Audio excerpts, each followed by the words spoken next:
ఎన్నికలలో ఏముండేది నెగటివిజం అంటే వ్యతిరేకమైన ఓటు. ఈ ప్రభుత్వం గద్దె దింపాలి, ఇంకా ఎవరో కనబడతాను ఓటేయాలి.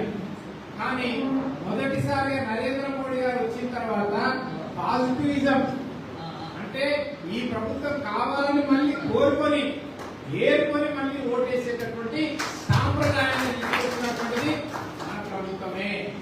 ఒకటోసారి చూసిరు, రెండోసారి మోడీ గారు కావాలని కోరుకొని మళ్ళీ ఓటేసి మనకు అధికారం ఇచ్చింది, మళ్ళీ మూడోసారి ఇచ్చిరు. కాబట్టి ఒక నెగటివిజం నుంచి పాజిటివిజం వరకు షిఫ్ట్ అయినటువంటిది రాజకీయాలు.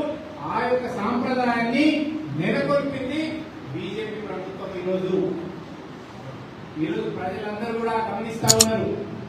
ఇప్పుడు చెప్పండి, ఇప్పుడు రేపు బెంగాల్లో ఎన్నికలు జరిగితే బీజేపీ వస్తుందా రాదా? బీహార్ వస్తుందా రాదా? ఎక్కడ ఎన్నికలు జరిగినా అవి ఏ ఎన్నికలైనా సరే బీజేపీ ప్రభుత్వం ఏర్పడడం అనేది ఖాయం. ప్రజలకు తెలిసిపోయింది.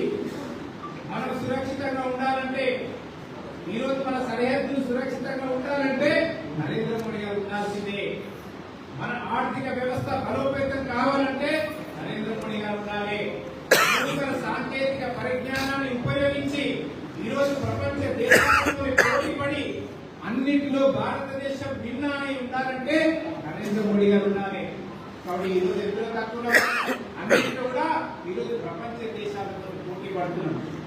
ఈరోజు మొన్న ఒక ఆపరేషన్ సింధు పేరుతోని మన మొత్తం తీవ్రవాదులను మట్టుబెట్టిన తర్వాత భారతదేశం ఈరోజు సైనిక పరంగా ఎంత శక్తివంతమైనది అన్ని దేశాలకు తెలిసొచ్చిందా లేదా?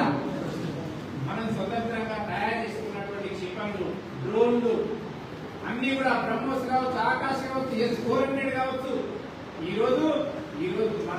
ఈరోజు చైనా, అమెరికాకు, రష్యాతో తలదన్నే విధంగా ఆయుధ సంపత్తి ఉన్నటువంటి ఏకైక దేశం భారతదేశం.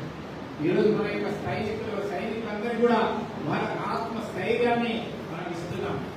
ఏ దేశ ప్రధాని అయినా సరే ఒక సాంప్రదాయంగా దీపావళి పండుగ రోజు సరిహద్దులలో ప్రతి దీపావళి తప్పకుండా సరిహద్దులలో సైనికులతో దీపావళి పండుగ జరుపుకునేటటువంటి ప్రధానమంత్రి నరేంద్ర మోడీ గారు. మీరు గమనించి ఈరోజు 11 దీపావళి పండుగ ఎక్కడ జరిగిందంటే సరిహద్దులలో సైనికులతో కలిసి చేస్తుంది. ఒక ఆత్మస్థైర్యాన్ని, ఒక ధైర్యాన్ని ఇచ్చినటువంటి వ్యక్తి నరేంద్ర మోడీ గారు. రావడంతోనే సౌదీ అరేబియాల పర్యటన రద్దు చేసుకొని రావడంతోనే ఒకటే చెప్పిండు, ఈ రోజు త్రివిధ దళాల విషయం మీరు తీసుకున్నటువంటి నిర్ణయమే ఫైనల్, మీరు ఏది అనుకుంటారు చేయండి అని చెప్పేసి ఒక స్వేచ్ఛను ఇచ్చినటువంటి వ్యక్తి నరేంద్ర మోడీ గారు.